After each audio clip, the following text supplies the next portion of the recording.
नमस्कार, आप देख रहे हैं देशवा न्यूज और मैं हूं आपके साथ कुमार कौशिक। बिहार की राजनीतिक गतिविधियों में क्या कुछ उठापटक है, पूरा साप्ताहिक रिपोर्ट पर एक नजर डालते हैं।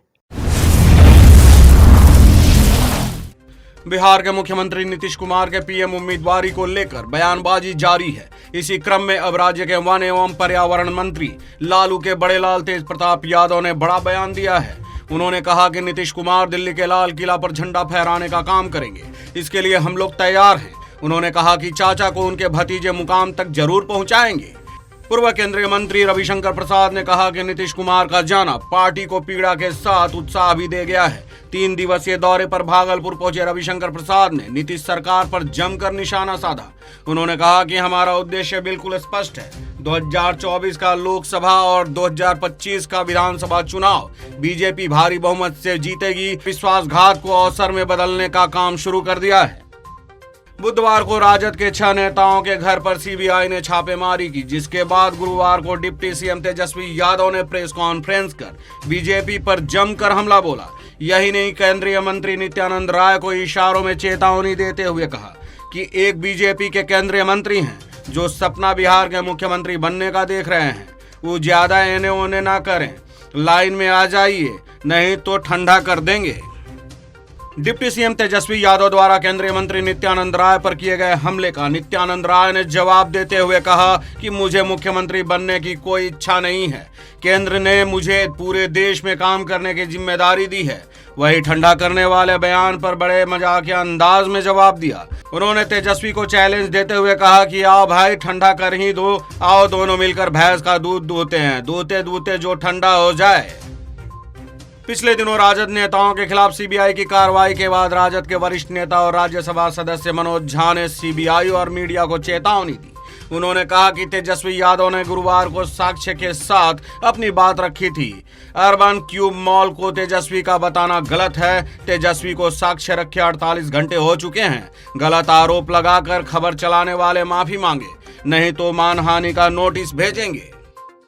पिछले दिनों पूर्व उप मुख्यमंत्री सुशील मोदी ने सीएम नीतीश कुमार को सावधान रहने की नसीहत दी। उन्होंने कहा कि लालू प्रसाद यादव एक अनुभवी नेता हैं और वह नीतीश कुमार से सावधान हैं। उन्होंने कहा कि बहुत जल्द ही राष्ट्रीय जनता दल उनके विधायकों को तोड़कर जदयू पार्टी को बर्बाद करेगी। अवध बिहारी चौधरी भी अब सभापति बन गए हैं। स्पीकर बनने के बाद वह भी उनके खेमे में कुछ विधायक को तोड़ लेंगे। शनिवार को पटना के बीजेपी पार्टी कार्यालय में विजय सिन्हा ने मुख्यमंत्री पर जमकर हमला किया।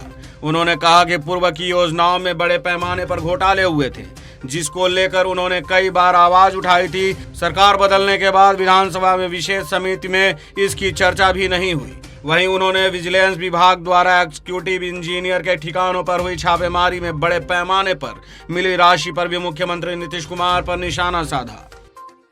एक दिवसीय दौरे पर औरंगाबाद पहुंचे पंचायती राज मंत्री मुरारी प्रसाद गौतम ने भाजपा पर जमकर तंज कसा और कहा कि भाजपा अब क्या बोलती है और क्या करती है किसी को नहीं पता। उन्होंने कहा कि भाजपा सरकार में आई थी महंगाई, भ्रष्टाचार और बेरोजगारी के मुद्दे के साथ, लेकिन उन मुद्दों को दरकिनार करके सांप्रदायिक तत्व को बढ़ावा देने में लगी हुई है। बिहार सरकार के पूर्व मंत्री मुकेश सहनी ने जमकर राजनीति पर भड़ास निकाली। उन्होंने एक साथ बिहार के मुख्यमंत्री नीतीश कुमार, भारतीय जनता पार्टी और चिराग पासवान पर सीधा प्रहार किया। मुकेश सहनी ने सीएम नीतीश कुमार के बारे में कहा कि नीतीश जी के पास विशेष गुण हैं। शादी किसी की भी हो, दूल्हा तो वही रहेंगे। उनके पास जो क्वालिटी है, कम विधायकों के बावजूद मुख्यमंत्री वही रहते हैं। बिहार के हाजीपुर में चिराग पासवान ने नीतीश कुमार को सियासी कंस बताते हुए कहा कि वो अपनी कुर्सी बचाने के लिए कई सियासी वध करने के लिए जाने जाते हैं। चिराग पासवान ने जॉर्ज फर्नांडिस, शरद यादव से लेकर आरसीपी सिंह की चर्चा करते हुए कहा कि नीतीश कुमार खुद और मुख्यमंत्री की कुर्सी के बीच आने वाले राजनीतिक साथियों का वध करते हैं। इसलिए अगर नीतीश को राजनीति का कंस मामा कहा जाए तो गलत न होगा। तो देखा आपने किस तरीके का हलचल रहा पूरे सप्ताह राजनीतिक बिहार में। तो आगे भी आप लोगों को राजनीतिक गतिविधियों से रूबरू कराते रहेंगे। देशवा न्यूज़ देखते रहिए। अच्छा लगे तो सब्सक्राइब कीजिए, लाइक कीजिए, अपना सुझाव देना नहीं भूलिए। नमस्कार।